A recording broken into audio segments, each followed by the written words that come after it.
Back to news. Palnadu జిల్లాలో పేదలకు అందాల్సిన రేషన్ బియ్యం బ్లాక్ మార్కెట్ ను మల్లుతున్నట్లు తీవ్ర ఆరోపణలు వినిపిస్తున్నాయి.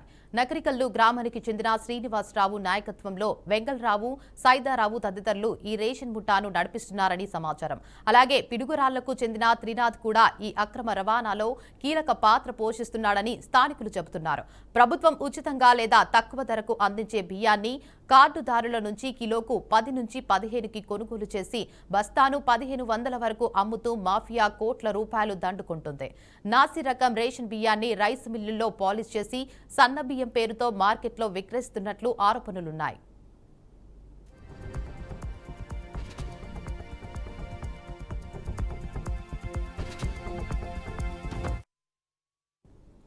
అయితే పోలీసుల నిఘా ఉన్నప్పటికీ పంతచేలు రహస్య ప్రదేశాల్లో భారీగా బియ్యం నిల్వలు ఉంచి కొబ్బరి వంటి లోడ్ల కింద దాచిపెట్టి ఇతర రాష్ట్రాలకు తరలిస్తున్నట్లు సమాచారం.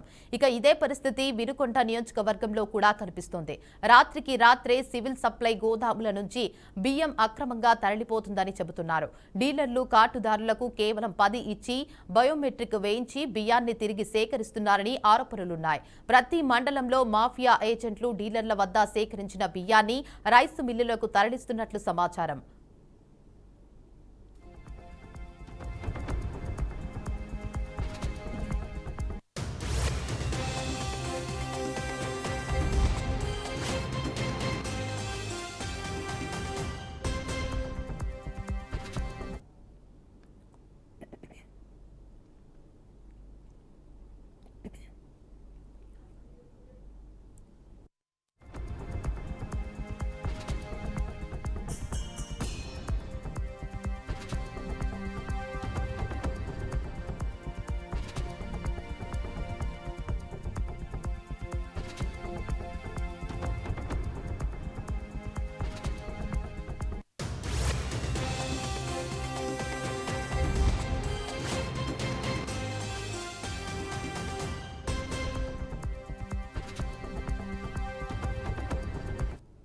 విజయవాడ కేంద్రంగా పనిచేస్తున్న ఈ రేషన్ గ్యాంగ్ వేల టన్నుల బియ్యాన్ని కృష్ణాపట్నం పోర్టుకు తరలిస్తున్నట్లు తెలుస్తోంది. అక్కడి నుంచి ఎఫ్సీఐ బియ్యంగా రీసైక్లింగ్ చేసి సీఎంఆర్ అనుమతులు ఉన్న బిల్లుల ద్వారా మళ్లీ ప్రభుత్వానికి సరఫరా చేస్తున్న దంతా వెలుగులోకి వస్తుంది. అన్ని ఆరోపణలు, ఫిర్యాదులు వచ్చినప్పటికీ అధికారులు చర్యలు తీసుకోవడంలో నిర్లక్ష్యం చూపుతున్నారనే విమర్శలు వెలువెత్తుతున్నాయి. మంత్రి నాదెండ్ల మనోహర్ తనిఖీలు నిర్వహించినప్పటికీ మాఫియాకు భయం లేకుండా దందా కొనసాగుతుండటం ఆందోళన కలిగిస్తుంది. పేదల హక్కులను దెబ్బతీస్తున్న ఈ రేషన్ మాఫియాపై ప్రభుత్వం, అధికారులు కఠిన చర్యలు తీసుకుంటారా లేక ఇదే విధంగా కొనసాగుతుందా అన్నది వేచి చూడాల్సి ఉంది. ఇక ఇదే అంశంపై మరింత సమాచారాన్ని మా ప్రతినిధి సువర్ణబాబు అందిస్తారు. చెప్పండి సువర్ణబాబు, అప్డేట్స్ ఏంటి? యాదేవిక పల్నాడు జిల్లాలో ప్రజా పంపిణీ వ్యవస్థ అయితే పూర్తిగా గాడి తప్పిందనుకోవచ్చు. పేదల కోసం ప్రభుత్వం అందిస్తున్న రేషన్ బియ్యం మాఫియా చేతుల్లో అయితే పడిపోయింది. ఏదైతే ఈ పల్నాడు జిల్లాలో మొత్తం మీద చూసినట్లయితే సత్తెనపల్లి, నసరాపేట, గురజాల, మాచర్ల, పెద్దపురపాడు, చిలకూరుపేట, వెన్నుకొండ అయితే ఈ నియోజకవర్గాల్లో పల్నాడు జిల్లా మొత్తం అయితే మాత్రం రేషన్ దందా అయితే బహిరంగానే సాగుతుంది అనుకోవచ్చు.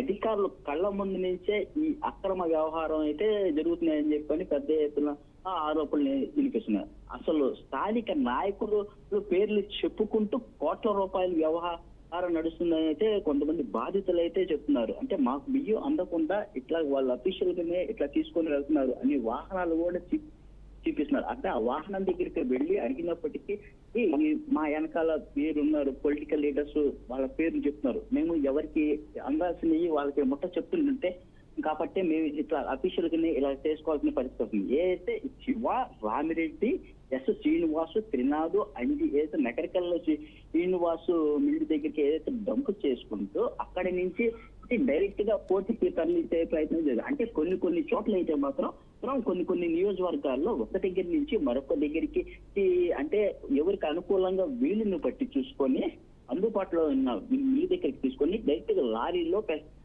తీసుకొని వెళ్లే ప్రయత్నం జరుగుతుంది అనమాట. ఏదైతే నకరికల్ ప్రాంతానికి చెందిన కొందరు వ్యక్తులు ముఠాగా ఏర్పడి ఈ అక్రమ దందా అయితే నడిపిస్తున్నారు. పిడుగురాల ప్రాంతానికి చెందిన మరో వ్యక్తి కూడా ఈ రవాణాలో కీలక పాత్ర పోషిస్తున్నారు అన్నమాట. ప్రభుత్వం ఉచితంగా లేదా తక్కువ ధరలుగా అందిస్తున్న బియ్యాన్ని నీ కార్డుదారుల నుంచి అంటే కిలోకి ఒక్కొక్క కిలో ఒక 10 రూపాయల నుంచి 15 రూపాయలు, కొన్ని చోట్ల అయితే 17 రూపాయలు కూడా కొనుగోలు చేసి అదే బియ్యాన్ని ఒక 25 కిలోలు ఒక బస్తాలు అంటే బ్యాగ్ లో వేసి అది సుమారుగా ఒక 1500 నుంచి 1800 అట్లా కూడా అమ్మే ప్రయత్నం అయితే చేస్తాం అనమాట. ఇవన్నీ ఒక మాఫియాగా ఏర్పడి అంటే కొన్ని కోట్ల రూపాయలు సంపాదిస్తున్నట్లు అయితే మాత్రం అయితే చెప్తున్నాను అనమాట. అంతేకాకుండా నాసిక రకంగా బియ్యాన్ని రైస్ మిల్లులో అంటే పాలిషింగ్ చేపించి సన్న బియ్యంగా మార్చి మార్కెట్ లోకి అంటే అఫీషియల్ గానే ఒక చిన్న రైస్ మిల్స్ దగ్గరికి వెళ్ళేసి అంటే షాప్స్ ఏమంటే డీలర్ల దగ్గరికి వెళ్ళి వాళ్ళకి అమ్మే ప్రయత్నం కూడా చేస్తున్నాం. మరీ ముఖ్యంగా పోలీసుల నిఘా ఉన్నప్పటికీ కూడా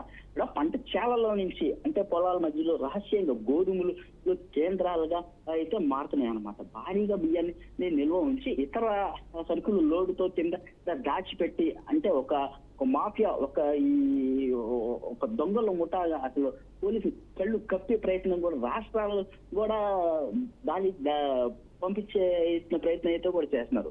మరి ముఖ్యంగా చూసుకున్నట్లయితే ఏదైతే సత్తెనపల్లి, పిడుగురాళ్ళ, నర్సరావుపేట ఇట్లా వినకుండా దాని నియోజకవర్గాల్లో అయితే పరిస్థితి మరింత ఆందోళనకరంగా మారిందనుకోవచ్చు. సివిల్ సప్లై గోధుమల నుంచి రాత్రి బియ్యాన్ని అయితే కూడా చేస్తున్నారు. ఒక పక్క ఇట్లాగా మొత్తం మీద ఈ విజయవాడ కేంద్రంగా అయితే పనిచేస్తున్న ఈ రేషన్ అంటే అక్కడి నుంచి ఒక రేషన్ ముఠ అంటే ఒక స్థాయిలో ఒక ఫస్ట్ స్టోర్ దగ్గర నుంచి డీలర్ దగ్గర నుంచి మిల్లు ఇట్లా వ్యవస్థ అయితే మొత్తం వీళ్ళందరికీ ఒక డీల్ చేస్తున్న ఒక వ్యక్తి అంటే విజయవాడ కేంద్రంగా ఉండి ఈ రేషన్ ముఠాల్లో అయితే టన్నుల బియ్యాన్ని అంటే డైరెక్ట్ గా ఇక్కడి నుంచి కృష్ణపట్నం పోర్టుకి తరలిస్తున్నారు అనమాట. అక్కడి నుంచి ఏదైతే FCI బియ్యంగా ఏర్పాటు చేసి మళ్ళీ అవి రీసైక్లింగ్ చేసి CMR అనుమతులు ఉన్నాయని ఉన్న ఆ మిల్లులకి ద్వారా కూడా మళ్ళీ ప్రభుత్వానికి అంటే ఒక పక్క కొన్ని రైస్ నేమో బియ్యాన్ని సన్న బియ్యంగా రీసైక్లింగ్ చేసి అమ్ముతారు, మరి ఇంకొక కొన్ని ఎక్కువగా ఉన్నాయేమో మళ్ళీ అయ్యే అంటే పాలిషింగ్ చేపించేసి మళ్ళీ అయ్యే ఏదైతే CMRF మిల్లులకి వేసేసి మళ్ళీ అక్కడి నుంచే మళ్ళీ ప్రభుత్వానికి అమ్మి సరఫరా చేస్తూ మళ్ళీ అయ్యే ప్రజల దగ్గరికి వస్తున్నాయి అనమాట. ఒక పక్కేమో వాళ్ళ దగ్గర కొనుగోలు చేసి గవర్నమెంట్ నుంచి ఏమో ఉచితంగా ఇస్తున్నారు. ఉచితంగా తీసుకొని వీళ్ళు ప్రజల దగ్గర నుంచి 10 రూపాయలు కొనుక్కొని మళ్ళీ గవర్నమెంట్ కి ఒక 35 రూపాయలు 45 రూపాయలు గవర్నమెంట్ అమ్మే ప్రయత్నాలు కూడా జరుగుతున్నాయి. ఇన్ని ఆరోపణలు అంటే ఇవన్నీ తెలిసినప్పటికీ కూడా కొంతమంది వ్యక్తులు ఏదో రెవెన్యూ అధికారులకు, DTకి, పోలీసులకి ఫిర్యాదు వచ్చినప్పటికీ కూడా అధికారులు మాత్రం నిర్లక్ష్యంగా వేస్తున్నారు. సంబంధిత మంత్రులు ఏదైతే నాదెళ్ల మనోహర్ మంత్రులు తనిఖీలు నిర్వహించినప్పటికీ కూడా మాఫియాపై భయం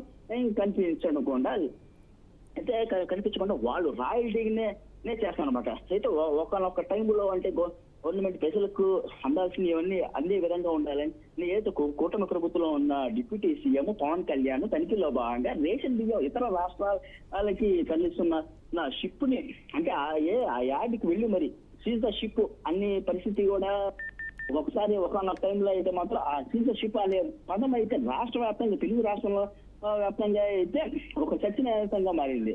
అయితే పోర్ట్ లో పవన్ కళ్యాణ్ ఆ షిప్ ప్లస్ ఆ షిప్ లో ఉన్న రేషన్ కూడా సీజ్ చేయబడింది. ఇది అయితే మాత్రం ఒక టైంలో రాజకీయ వర్గాల్లో కూడా ఇది చర్చనీయాంశంగా మారి ఆ మాటల యుద్ధంగా కొనసాగింది. డిప్యూటీ సీఎం పవన్ కళ్యాణ్ పై ఏదైతే మాజీ ముఖ్యమంత్రి కూడా ఒక పత్రికా సమావేశంలో కూడా జగన్మోహన్ రెడ్డి విమర్శలు చేయడమే జరిగింది. అసలు రాష్ట్ర వ్యాప్తంగా చర్చనీయాంశంగా మారిందనమాట. అయితే సీజ్ ద షిప్ లేదు షిప్ లేదని చెప్పని కూడా అంటే ఏదైతే మాజీ ముఖ్యమంత్రిని ఈ పవన్ కళ్యాణ్ కూడా విమర్శలు కలిగించే పదాలు కూడా వాడారు అనమాట. పేదల కడుపు కొట్టే ఈ రేషన్ మాఫియాపై ప్రభుత్వం కఠిన చర్యలు తీసుకుంటుందా లేదా ఇదే విధంగా కొనసాగుతుందా అని ప్రశ్నలు అయితే ప్రజలలో అయితే ముమ్మరంగా రేపెత్తున్నాయి. ప్రభుత్వం వాళ్ళు మారిన అంటే వ్యవహారం మారడం లేదని అసంతృప్తి అయితే కూటమి ప్రభుత్వం వచ్చినప్పటికీ కూడా అయితే ప్రభుత్వాలు మారినప్పటికీ కూడా ఇలానే వ్యవహరిస్తున్నాయి. ఇప్పుడు ఆ కూటమి ప్రభుత్వం వచ్చినప్పటికీ కూడా ఇలానే వ్యవహరిస్తున్నారు అని చెప్పేసి అంటే ప్రజల్లో అయితే ఒక ఇలానే ఉంటే మళ్ళీ ప్రభుత్వం వస్తుందా రాదా అని చెడ్డ పేరు వచ్చే విధంగా ఉందనుకోవచ్చు. అధికారుల యంత్రాంగం రాజకీయ అండదండలతోటి కారణంగా అయితే కావచ్చు ఈ మాఫియా పెరుగుదల ప్రజలు అయితే ముమ్మరంగా ఆరోపిస్తున్నమాట. ఇప్పటికైనా కానీ రేషన్ మాఫియాపై కఠిన చర్యలు తీసుకొని పేదలకు సరైన రేషన్ అందేలా అయితే చర్యలు తీసుకోవాలని చెప్పని ప్రజలైతే మాత్రం స్థానికంగా డిమాండ్ చేస్తున్నారు. అయితే అసలు పల్నాడు జిల్లాలోనే ముఖ్యంగా ఇంకా అసలు రాష్ట్రం చూసుకున్నట్టయితే పల్నాడు జిల్లా అనేది ఒక ఫ్యాక్షన్ అయితే కావచ్చు, ఏదన్నా కావచ్చు. అసలు పలు జిల్లా నియోజకవర్గాలు సత్తెనపల్లి, వినుకొండ, నర్సరావుపేట, పెద్దపల్లిపాడు, చిలకలూరుపేట, గురజాల అయితే ఈ నియోజకవర్గాల్లో మరీ అసలు విపరీతంగా రాష్ట్రంలో ఒక ఎత్తు అయితే ఇక్కడ మరీ అసలు పక్క జిల్లాల నుంచి కూడా తీసుకొచ్చి ఇక్కడ తరలించి డైరెక్ట్ గా ఇక్కడి నుంచి అంటే పొలాలలో ఎప్పటికైనా కానీ అని తీసుకొని వెళ్ళి మళ్ళీ రీసైక్లింగ్ చేసి ఏదైతే మళ్ళీ సిఎంఆర్ఎఫ్ వాళ్ళకి అమ్మి మళ్ళీ ప్రజల దగ్గరికి ఇదే ట్రాన్సాక్షన్ అయితే జరుగుతుంది అనమాట. ఇప్పటికైనా కానీ ఇట్లాంటి మిల్లులు ఏవైతే ఉన్నాయో కూటమి ప్రభుత్వం మరీ ముఖ్యంగా పట్టించుకొని రేషన్ మాఫియా ఆగడాలను అరికట్టాలని చెప్పనేసి అయితే మాత్రం ప్రజలు అయితే ఎదురుస్తున్నారు. అసలు ఏదైతే డిప్యూటీ తహసీల్దార్ రెవెన్యూ సెక్టర్ మొత్తం అంత ప్రజలు పోలీసులు అంటే వాళ్ళ ఫోటోలు దిగేసి అంటే రేషన్ సీజ్ చేసేసి మళ్ళీ వాళ్ళ వాహనాల్ని అంటే ఒక ఫోటో దిగేసి వాళ్ళ వాహనాలు పంపించడం అయితే మాత్రం పల్నాడు జిల్లాలో ఒక ప్రశ్నార్థకంగా మారుతుందన్నమాట. ఇప్పటికైనా అంటే ఇదే విధంగా ఒక రేషన్ మొత్తం మీకు ఇట్లా రీసైక్లింగ్ జరుగుతూ ఉంటే మాత్రం అసలు కూటమి ప్రభుత్వానికి చెడ్డ పేరు వచ్చే విధంగా ఉందనుకోవచ్చు. దేవిక,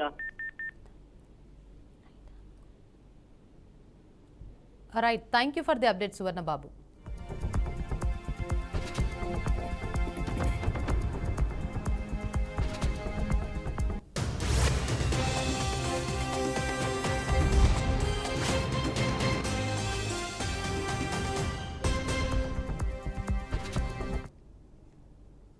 ఇవి ఇప్పుడు వరకు ఉన్న బులెటిన్ అప్డేట్స్. మరిన్ని అప్డేట్స్ కోసం చూస్తూనే ఉండండి బీఆర్కే న్యూస్ తెలుగుడి సత్తా.